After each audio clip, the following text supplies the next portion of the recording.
Il y a certaines toux que l'on ne peut pas guérir par des remèdes contre la toux. Les médecins d'autrefois pensaient qu'une personne dont la toux ne pouvait pas être guérie par un traitement ou un médicament était possédée d'un démon.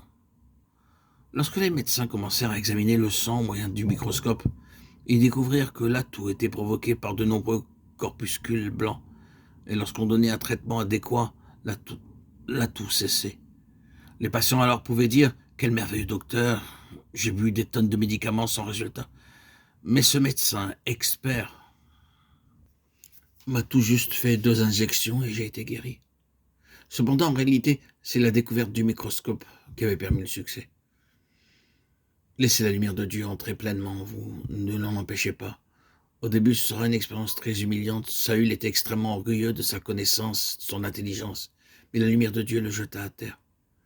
Cet homme portait sous ses 2 bras de nombreux dossiers, étant menti de la part des prêtres du pouvoir d'emprisonner tout croyant qu'il rencontrerait. Son cerveau était rempli d'idées et ses mains de mandats d'arrêt. Il se pressait pour capturer les croyants de Damas, mais ses idées, autant que ses dossiers, s'évanouirent. Il était là, dans la poussière, et le Seigneur lui disait « Tu gaspilles ton temps, ton argent, ton énergie, tu rejambes contre des aiguillons, tu seras toi-même blessé et brisé. Saül, crois-tu pouvoir arrêter mon œuvre? Tu ne sais pas tout le mal que tu te fais à toi-même. » Oh, frères et sœurs en Christ bien-aimés, aussi longtemps que nous vivons notre propre vie, tout sincère que nous puissions être, nous rejambons contre les aiguillons et nous faisons du tort à nous-mêmes. Ainsi, nous devenons de plus en plus sourds et aveugles spirituellement. Saül fut aveugle pendant 3 jours afin qu'il puisse reconnaître sa cécité spirituelle devant Dieu. Au lieu de demander « Qui es-tu, Seigneur ?» il aurait pu poser d'autres questions, telles que vous vous en posez maintenant vous-même. Le Seigneur répondit « Je suis Jésus que tu persécutes. » Le nom de Jésus signifie « Il sauvera son peuple de ses péchés ». Le Seigneur lui dit en fait « Lorsque tu es et que tu persécutes mon peuple, c'est moi que tu es et que tu persécutes. Mais je suis le Sauveur.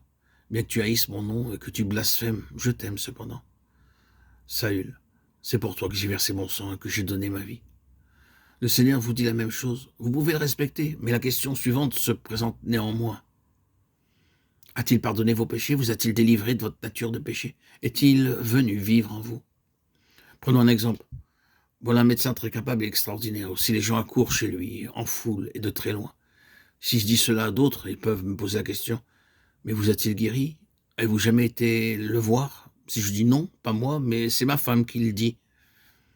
Ils s'impatienteront et demanderont, mais qu'en est-il de vous? Le Seigneur Jésus-Christ dit, je suis Jésus, je suis le Sauveur. Je suis mort pour tes péchés.